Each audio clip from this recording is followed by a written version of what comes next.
नमस्कार, मैं हूं अनूप सक्सेना और उत्तर प्रदेश के सियासी एजेंडे में आपका स्वागत है। उत्तर प्रदेश में अगले साल होने वाले विधानसभा चुनाव से पहले पंचायत चुनाव में समर्थित प्रत्याशियों की हार ने भाजपा में खलबली मचा दी है। भाजपा किसी भी तरह से यूपी पर अपनी सरकार बरकरार रखना चाहती है, इसलिए जहां संघ ने तैयारी शुरू कर दी है तो भाजपा भी बूथ लेवल पर उतरकर संगठन को और मजबूत बनाने में जुट गई है। दिल्ली में पिछले दिनों संघ के साथ भाजपा संगठन की बैठक में यूपी को लेकर चर्चा हुई तो खबर निकली कि उत्तर प्रदेश में पार्टी की पकड़ को और मजबूत बनाने के लिए संघ के पूर्णकालिक सेवक जहां मोर्चा संभालेंगे तो वहीं मुख्यमंत्री योगी आदित्यनाथ भी पूरे प्रदेश का भ्रमण कर अपनी सरकार की उपलब्धियों को जनता के सामने रखेंगे। सीएम का पिछले दो दिनों से बुंदेलखंड सहित अन्य क्षेत्रों का दौरा इसी मंशा से देखा जा रहा है। जहां तक विपक्ष पर गौर करें तो समाजवादी पार्टी पंचायत चुनाव में नतीजों से उत्साहित है और कोरोना संक्रमण के दौरान यूपी सरकार पर विफल रहने की बात कर अपनी चुनावी तैयारियों में जुट गई है, जबकि कांग्रेस और बहुजन समाज पार्टी की सक्रियता अब तक नजर नहीं आ रही है। जानकारों की माने तो इस बार विधानसभा चुनाव में किसी तरह की लहर प्रभावी नहीं होगी। ऐसे में सरकार में बैठी भाजपा और विपक्षी दलों को जीत के लिए एड़ी चोटी का जोर लगाना पड़ेगा, यानी कि जिसने जनता का दिल जीता वही 2022 में उत्तर प्रदेश की कुर्सी पर काबिज होगा। इस पर हम आज चर्चा करेंगे। हमारे साथ उत्तर प्रदेश के दो वरिष्ठ पत्रकार हमारे साथ जुड़े हुए हैं। हम महोबा से रामदत्त तिवारी जी और इलाहाबाद से दिनेश सिंह जी, दोनों वरिष्ठ पत्रकारों जी का हम स्वागत करते हैं। दोनों मेहमानों का स्वागत है। रामदत्त तिवारी जी, सबसे पहले मैं आपके पास जाऊंगा। सर, यूपी चुनाव को लेकर भाजपा और संघ ने जिस तरह से अपनी तैयारी शुरू कर दी है, तो क्या यह माना जाए कि पंचायत चुनाव के नतीजे में भाजपा को जोर का झटका लगा है? देखिए, ये बात बिल्कुल सही है कि पूरी तरीके से प्रचार माध्यमों में सब जगह जनचर्चा में ये आया कि भाजपा को झटका लगा है जी। लेकिन इन दोनों चुनावों में जमीन आसमान का अंतर है जी। ये बहुत छोटा स्थानीय चुनाव है जिसमें बहुत छोटे छोटे से मुद्दे प्रभावी होते हैं।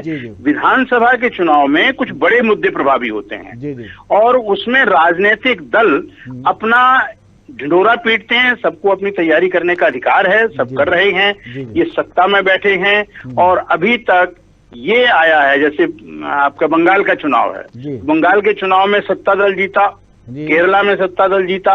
इन प्रकार की जो परिणाम आए हैं उससे भाजपा भीतर भीतर उत्साहित भी है कि जनता बैठे हुए व्यक्ति को पुनः रिन्यूअल कर रही है। जी। लेकिन सर, भारतीय जनता पार्टी ने जिस तरह से वेस्ट बंगाल में तैयारी की थी वो तो 200 प्लस की बात कर रही थी। आप कह रहे हैं बहुत उत्साहित है भाजपा। नहीं, देखिए आप दो चीजें अलग अलग हैं। तैयारी का डंका पीटा जाता है, प्रचार किया जाता है और प्रचार में कई बार आगे निकल जाते हैं लोग। लेकिन मेरा कहने का मतलब वहाँ ममता बनर्जी की जो पकड़ थी वो इसलिए थी कि वो स्थानीय थी और उनका मुद्दा स्थानीय था और वो सत्ता में थी जी। केरला में भी वही जीते जो सत्ता में थे जी, ये मेरा मतलब कहने का। आसाम में भी वही जीते जो सत्ता में थे। ये आसाम में वही जीते सत्ता में थे। तो इस प्रकार से भाजपा का एक अंदरूनी तबका ये मान के चल रहा है कि हमको केवल डंका अच्छा पीटना है, बाकी सब बढ़िया है, हम निकाल ले जाएंगे। ये कॉन्फिडेंस उनके अंदर है और संघ उसमें समाज सेवा के नाम पर उनके साथ जुड़ करके उनकी ताकत बढ़ाने की कोशिश कर रहा है। तस्वीर ये सामने है। चलिए दिनेश जी, मैं सुन रहा हूँ आपको।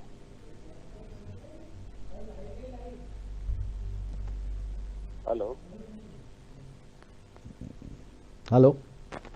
हाँ जी। हेलो। बोलिए। हाँ दिनेश जी, आवाज सुन रहे हैं आप मेरी? हाँ, आ रही आवाज आ रही जी। दिनेश जी, मेरा सवाल आपसे ये है कि जिस तरह से कोरोना संक्रमण काल में भारतीय जनता पार्टी की सरकार और भारतीय जनता पार्टी ने काम किया है, उससे कहीं ना कहीं कोई चूक हुई है क्या, जिससे जनता के बीच में भारतीय जनता पार्टी का विश्वास कम हुआ है?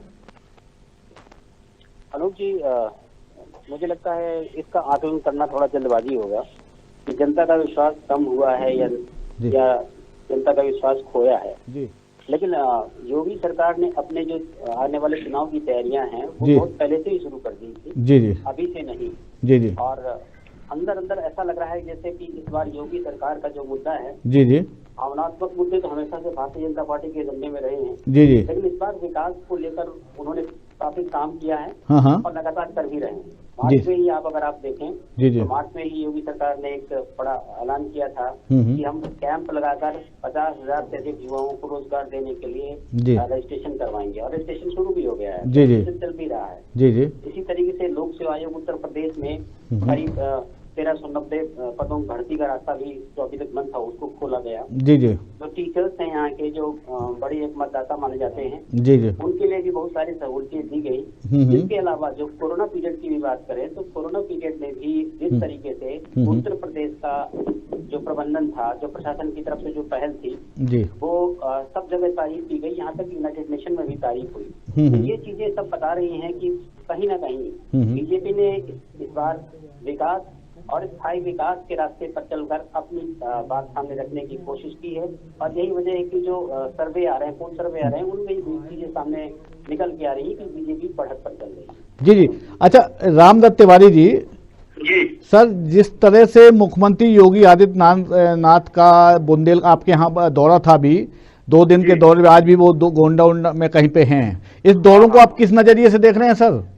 नहीं, ये नजरिया तो बड़ा साफ है जी, क्योंकि वो मुख्यमंत्री हैं, उनको सब सुविधाएं प्राप्त हैं, चुनाव नजदीक है, वो एक तीर से 2 शिकार कर रहे हैं। कोरोना के विषय में सुविधाएं आने वाले समय की तीसरी लहर, दूसरी लहर, पहली लहर की तुलनात्मक और अपना काम का ढिंढोरा पीटना और इसी बहाने अगले चुनाव पर निगाह और निशाना साधना। जी जी, ये सीधा सीधा सा साफ दिख रहा है, इसमें कहीं कोई दो राय नहीं है। जी जी जी। अच्छा सर, और विपक्ष जो है जी वो बिखरा हुआ है, जी जी, जिसका लाभ हमेशा सत्ता दल को मिलता रहा है। जी जी जी, एक परिस्थिति ये है। हाँ हाँ हाँ जी। अच्छा सर, मैं ये जानना चाहता हूँ सर कि इससे पहले चुनाव मतलब सत्ता पर काबिज यानी मुख्यमंत्री की शपथ लेने के बाद माननीय मुख्यमंत्री जी ने बुंदेलखंड का कितने बार दौरा किया है, कोई जानकारी है सर? ये उनका दूसरा दौरा है जी, 4.5 साल में दूसरी बार आए हैं बुंदेलखंड सर। हाँ हाँ हाँ। तो सर क्या ये माना जाए कि बुंदेलखंड में जिस तरह से पंचायत चुनाव के आपने भले कहा है कि ये जो चुनाव हैं दोनों में अंतर होता है, लेकिन जिस तरह के नतीजे आए हैं या जिस तरह से भारतीय जनता पार्टी का जनाधार ऐसा उनके पास जो रिपोर्ट पहुंची खिसक रहा है, तो उससे चिंतित होकर उन्होंने ज्यादा फोकस करना शुरू किया है क्या सर बुंदेलखंड पर? नेचुरली बुंदेलखंड पर फोकस जो कर रहे हैं जी जी, वो 2 प्रकार का होता है, एक प्रचारात्मक फोकस और एक वास्तविक फोकस। जी जी, उनके फोकस से आम जनमानस पर कोई प्रभाव नहीं पड़ रहा है। जी जी, क्योंकि बुंदेलखंड का जो एक्सप्रेस वे है जी, उसके आसपास की जमीनें जिस प्रकार से वो प्राइवेट सेक्टर को सौंप रहे हैं, जी जी, उससे केवल ये लाभ हुआ कि लोगों को पैसा मुआवजे में बहुत अच्छा मिल गया, जी जी, लेकिन उस पैसे का सदुपयोग वो नहीं कर पाए जिनके खातों में ये पैसा आया है। जी जी जी, तो ये स्थायी विकास नहीं हुआ जी, और स्थायी विकास उनका होना है जिनको वहां पर जमीनें दे जाना है। अच्छा अच्छा, और उन जमीनों में वहां के जनता की क्या सहभागिता होगी, इस प्रकार का कोई अभी मानचित्र सामने स्पष्ट नहीं आ रहा है। जी सर, मैं एक और बात समझना चाहूंगा आपसे सर, जो चुनाव आने वाले हैं 2022 में, अब हालांकि बहुत सभी समय है, लेकिन फिर भी मैं ये समझना चाहूंगा क्या मुद्दे हो सकते हैं सर? क्या भारतीय जनता पार्टी के लिए क्या विकास के काम है, क्या गिनाने के लिए है कि भारतीय जनता पार्टी पर, और विपक्ष किन मुद्दों को लेकर सरकार को घेरने की कोशिश करेगी सर? देखिए, बड़ी सीधी सी बात है जी, 2 प्रकार के मुद्दे आजकल हिंदुस्तान के चुनाव में चल रहे हैं। पहला मुद्दा वो जो दिखावटी है और दूसरा मुद्दा वो है जिसपे लोग प्रभावित होते हैं। जी जी, तो विकास का जो नाम है वो विकास का मॉडल तो पूरी तरीके से हमारे यहाँ फेल है जी, और हमारे के हम तो वैश्विक मानते फेल है। जी, जी, आप देख लीजिए जितना सड़कों का जंजाल बिछाया गया, कितने करोड़ों पेड़ काट दिए गए, जी, जी, आज ऑक्सीजन का संकट है। जी जी, ऐसा नहीं है कि ये भी लोग नहीं समझ रहे हैं। जी जी, दूसरा ये कि भावनात्मक मुद्दे जरूर वो कहीं ना कहीं से उठाएंगे और उन भावनात्मक मुद्दों के हिसाब से एक मथुरा का मुकदमा चालू है, उधर ज्ञान वापी का भी चालू है और इधर छोटे मोटे मुद्दे भी हर जगह पर लोग तैयार कर देते हैं, जिसमें एक लाइन ऑफ एक्शन हिंदू और मुसलमान और ये सब चल जाता है जी, और उसको फिर हवा दी जाती है और उसमें फिर चुनाव वो जीत जाते हैं। तो सर क्या अभी भी माने कि उत्तर प्रदेश में ये मुद्दे अभी प्रभावी होंगे सर? बिल्कुल होंगे जी जी, ये प्रभावी तब तक होंगे जब तक इनको 2-3 बार इकट्ठी पटकनी जनता ना दे देगी। जी जी, और जनता हिंदुस्तान की बटी हुई है वर्गों में, जातियों में। जी जी, पहले 2 चुनाव ऐसे आ गए जिसमें इनको सबने साथ दिया। अब पुनः जातीयता वर्ग संघर्ष की स्थिति शुरू हो गई है। गांव-गांव में झगड़े हो रहे हैं, गांव-गांव में FIR हो रही हैं। इस प्रकार का कोई आप गांव प्रदेश में नहीं बता पाएंगे कि चुनाव के बाद वहां हिंसा न हुई हो। तो सर क्या समाजवादी पार्टी, बहुजन समाज पार्टी या कांग्रेस, इन सारे जो स्थितियां हैं उसका कोई लाभ नहीं ले पा रही है क्या सर? इसलिए लाभ नहीं ले पा रही है कि इनको आवश्यकता है संयुक्त साझा विपक्ष की, वो इस पे आ नहीं पा रहे हैं। जी जी जी, चलिए दिनेश जी, जब तक संयुक्त साझा विपक्ष नहीं आएगा सर हाँ, तब तक इनको फिलहाल जी दिक्कत है हराना। दिनेश जी, आपने राजनीतिक पत्रकारिता में काफ़ी मजबूती से आपने काम किया है सर, और आपकी पकड़ भी है। तो मैं ये समझना चाहूँगा आपसे, क्या ये माने हम कि आने वाले चुनाव में भाजपा के लिए बहुत चुनौतीपूर्ण होने वाला है?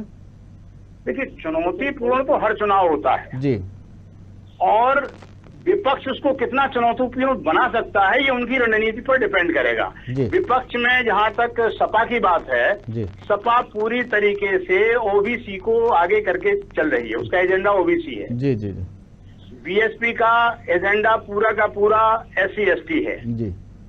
और इस समय जो बीजेपी को एक बहुत बड़ी चुनौती आ सकती है, मैं ये कह नहीं रहा हूँ कि आई जाएगी जी, कि इस समय सवर्ण अपनी उपेक्षा के लिए भी संगठन बना रहा है जी जी, और वो नोटा की ओर लोगों को प्रेरित कर रहा है। ये संगठन समाज में शुरू हो गए हैं। मध्य प्रदेश में इसका पिछला चुनाव में उदाहरण भी है। हमें नोटा दबाना है जी, और नोटा अगर सवर्णों ने दबाया तो ये बहुत बड़ा घाटा भाजपा का होगा।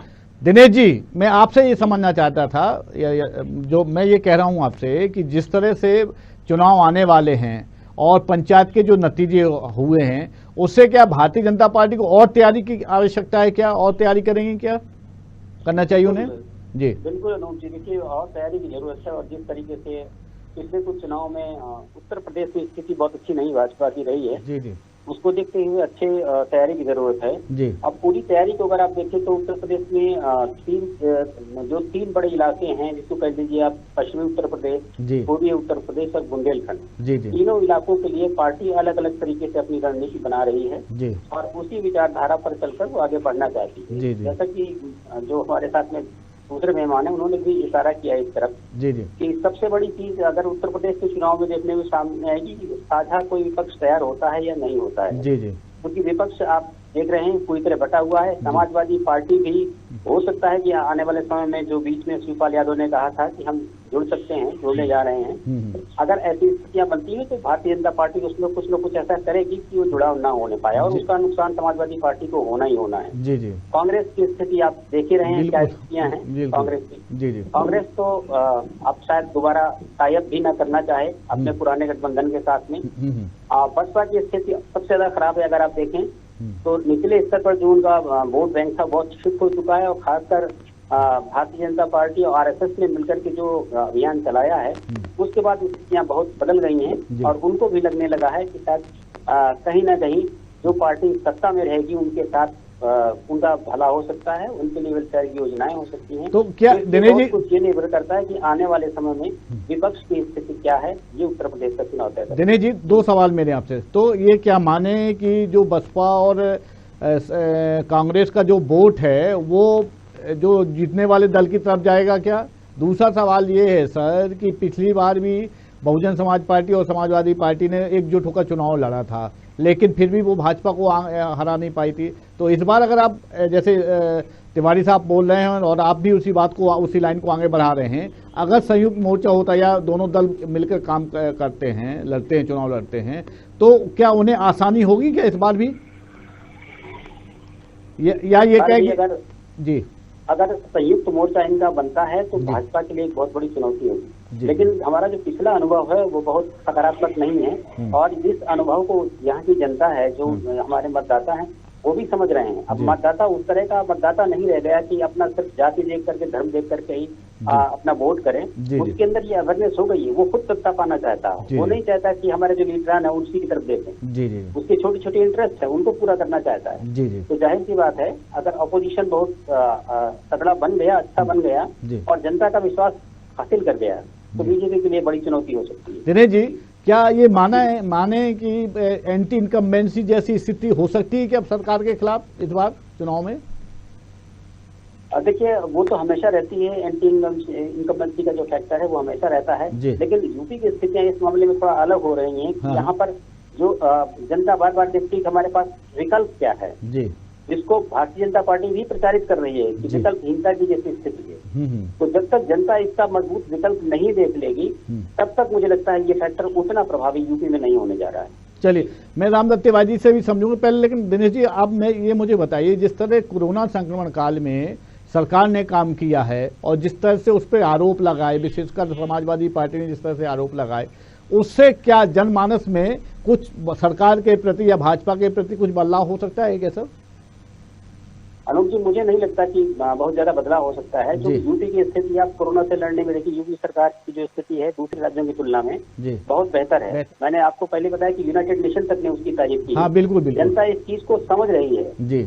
और सबसे बड़ी बात की जिन्होंने कहा कि हम भारतीय जनता पार्टी की वैक्सीन नहीं लगवाएंगे, इस तरह की चीजें कहीं कहीं उन्हीं पार्टी से जुड़े समर्थक लोगों ने इसको वैक्सीन को लिया है।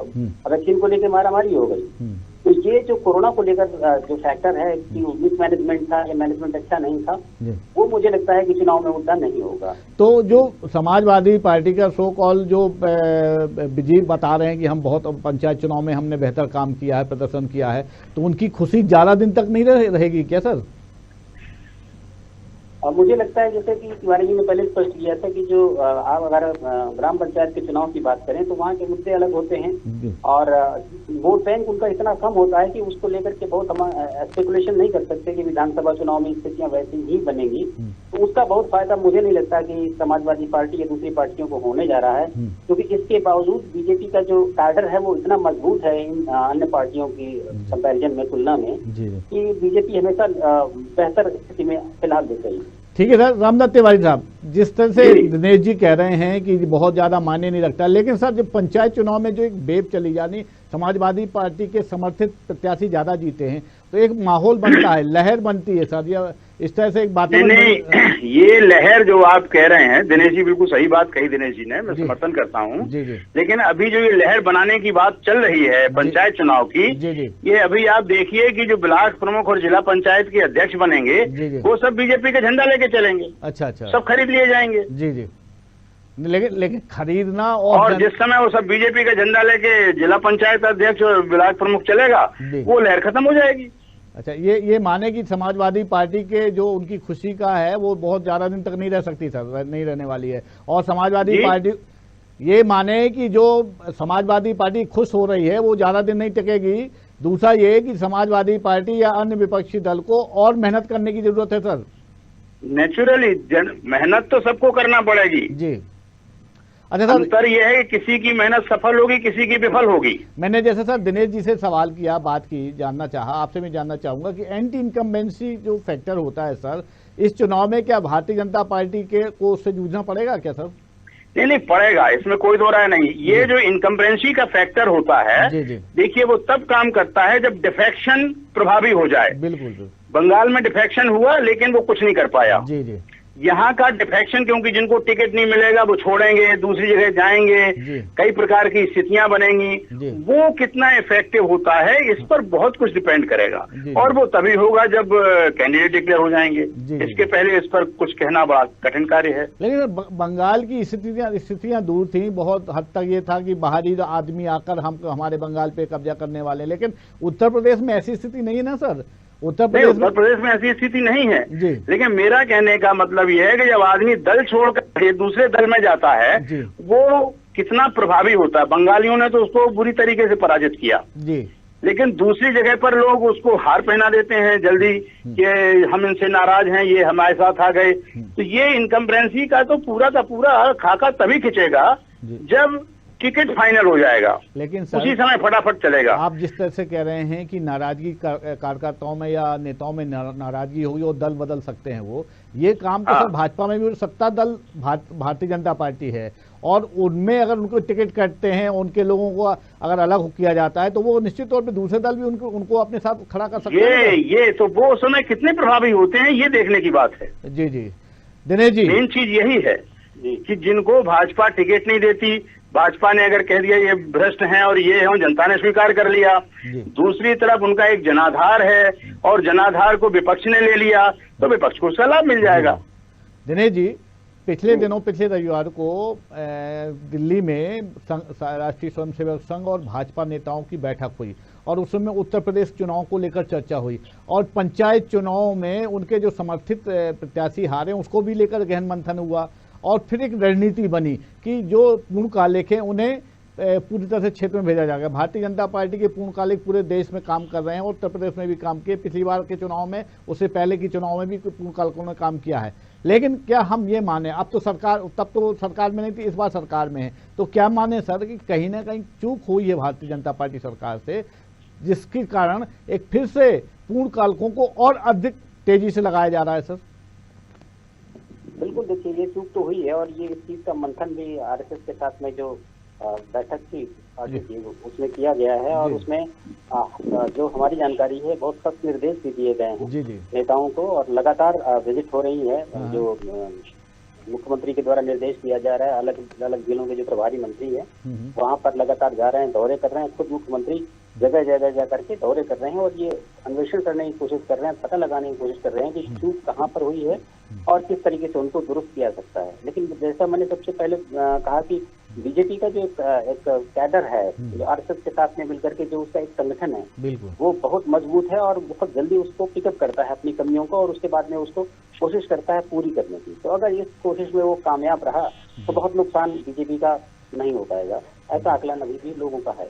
तिवारी जी, अंतिम सवाल आपसे मैं जानना चाहूंगा, थोड़ा कांग्रेस पे की ही बात कर लें।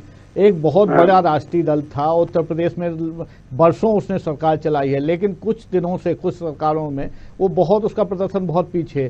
क्या वजह है सर, और इस अगले आने वाले चुनाव में क्या कांग्रेस थोड़ा बहुत कुछ अपना वजूद दिखा पाएगी सर, और कहाँ खामियां हैं, क्यों ऐसा हो रहा है सर कांग्रेस के साथ? सर देखिए, कांग्रेस के साथ बड़ा साफ साफ बात है जी, क्योंकि हमारे देश में जो व्यवस्था है वो जाति आधारित है जी, और कांग्रेस ने जितने दिन शासन किया उतने दिन तक कांग्रेस के पास सवर्ण, हरिजन और कुछ ओबीसी थी जी, और निष्ठा के साथ थी, और जनता में उनका बड़ा वर्चस्व था, अधिकार था जी जी। इसके बाद जब एससी एसटी लोगों को सुविधाएं मिली काफी कांग्रेस के कार्यकाल में, और उनके पेट भर गए, तो फिर कांशी राम जी ने जो डुगडुगी बजा दी, उस डुगडुगी से कांग्रेस का सिंहासन हिल गया। और इधर जो लोहिया साहब के आंदोलन चले, लोहिया साहब के जो विचार आए, उसमें जो ओबीसी संगठित हो गया, तो ओबीसी संगठित हो गया, हरिजन संगठित हो गया, और राम मंदिर की वजह से मुस्लिम उनसे निकल गया, तो कांग्रेस के पास जातीय आधार पर वोट बैंक है कहाँ? उसके पास जो भी वोट आ रहा है वो ऐसे लोगों का वोट आ रहा है जो ये कहता है कि ये सब राजनीतिक दल बेकार हैं, कांग्रेस फिर भी ठीक है, लेकिन उन लोगों की संख्या कम है। और कांग्रेस ने ऐसा कोई काम अपने इतने लंबे समय में नहीं किया जिससे विचारधारा के आधार पर लोग वोट दे पाते। This is the whole problem. जी जी दिनेश जी, राष्ट्रीय, जिस तरह से राष्ट्रीय लोक दल ने प्रदर्शन किया है, और जिस तरह से उत्तर प्रदेश की सीमा पे जिस किसानों का आंदोलन चल रहा है, इसका आने वाले उत्तर प्रदेश के चुनाव में कितना प्रभाव पड़ने वाला है सर? देखिए, पश्चिमी उत्तर प्रदेश में अगर आप बात करें तो हो सकता है कि इसके नकारात्मक परिणाम हो, क्योंकि वहाँ की स्थितियां अभी भी आप अपने आसपास के बॉर्डर से काफी कुछ प्रभावित हैं, और वहाँ जिस तरह के मैसेज दिए गए, जिस तरह का प्रचार किया गया, उससे अभी भी वहाँ का जो किसान वर्ग है वो दो वर्गों में बटा हुआ है। आप कह सकते हैं कि एक सत्ता के पक्ष में है और एक सत्ता से नाराज है। तो वहाँ की स्थितियाँ चूंकि बहुत कुछ पंजाब हरियाणा के आसपास की स्थितियों से मिलती जुलती मानी जा सकती हैं, तो वहाँ की स्थितियाँ दूसरी हो सकती हैं। लेकिन अगर पूर्वांचल की बात करें या बुंदेलखंड की बात करें, तो चूंकि वहाँ यहाँ के किसानों के पास में वो मैसेज इस तरीके से जा नहीं पाया किसानों का, जैसा किसान आंदोलन को आगे ले जाने वाले लोग कह रहे थे, या ये कह लीजिए कि इस तरीके से मीडिया में प्रचारित किया गया बेहतर शब्दों का, तो इसकी वजह से बहुत असर इस इलाके में तो नहीं होगा, लेकिन उस इलाके में पश्चिम उत्तर प्रदेश की अगर बात करें तो वहाँ पर निश्चित रूप से सर आप बुंदेलखंड की बात कर रहे हैं, नुकसान हो सकता है। सर बुंदेलखंड की बात कर रहे हैं आप, बुंदेलखंड केंद्र सरकार भी और राज्य सरकार दावा करती रही विकास का, लेकिन कहाँ, वो तो वैसे ही अभी भी बहुत बुरी स्थिति में है बुंदेलखंड, बहुत बुरी, मतलब न तो रोजगार के साधन है, अब थोड़ा बहुत सिंचाई की सुविधाएं उपलब्ध हुई हैं तो हो सकता है स्थितियां बदलें, लेकिन आज भी बुंदेलखंड की स्थिति पहले की जैसी है सर। नहीं, आप सही कह रहे हैं, बुंदेलखंड की स्थितियां बहुत नहीं बदली है। बुंदेलखंड की सबसे बड़ी समस्या ये है कि वहाँ पर लोगों के अंदर अवेयरनेस नहीं है, जागरूकता नहीं है, किसानों के अंदर भी जागरूकता नहीं है। जी। भारतीय जनता पार्टी जिस समय चुनाव होना होगा उसी के 4-5 महीने पहले कुछ ऐसा किसानों के लिए कार्ड खेल देगी या कोई भावनात्मक इशू उठा देगी, जिसके बाद में उनके सारे मुद्दे जो किसानों की समस्याएं हैं वो पीछे छूट जाती हैं, जिसके चलते बुंदेलखंड के लोग भावनात्मक रूप से बह जाते हैं, विकास उनके लिए महत्वपूर्ण मुद्दा नहीं रहता है और उसके बाद पार्टियां उसका फायदा उठा लेती हैं। तो निश्चित तौर पर जिस तरह से दिनेश जी और रामदत्त तिवारी जी ने बताया कि मतदाता जो है बहुत भावुक है और भावनात्मक खेल में इस मामले में जिसने ज़्यादा तेजी से काम कर लिया, जिससे जनता को रुझाने में कोशिश की कामयाबी हुई, वही फिर से सफल हो पाएगा। हालांकि चुनाव में अभी काफ़ी समय है, लेकिन जिस तरह से भारतीय जनता पार्टी ने तैयारी शुरू कर दी है उससे ये लगने लगा है कि भारतीय जनता पार्टी अभी से सक्रिय हो गई है। लेकिन सबसे बड़ा सवाल ये है कि संघ की सक्रियता, संघ के जो कार्यकर्ता से या संघ के जो पदाधिकारी उत्तर प्रदेश पर फोकस कर रहे हैं, उससे कहीं ना कहीं ये माना जा रहा है कि मौजूदा सरकार ने कहीं ना कहीं कोई कमी रह गई है, जिससे संघ को इस मैदान पर उतरना पड़ रहा है। आज की चर्चा में इतना ही। दोनों मेहमानों का बहुत बहुत स्वागत है, धन्यवाद है, और हम कल फिर एक नए मुद्दे के साथ, नए पैनल के साथ एक बार आपसे फिर से रूबरू होंगे। तब तक के लिए नमस्कार।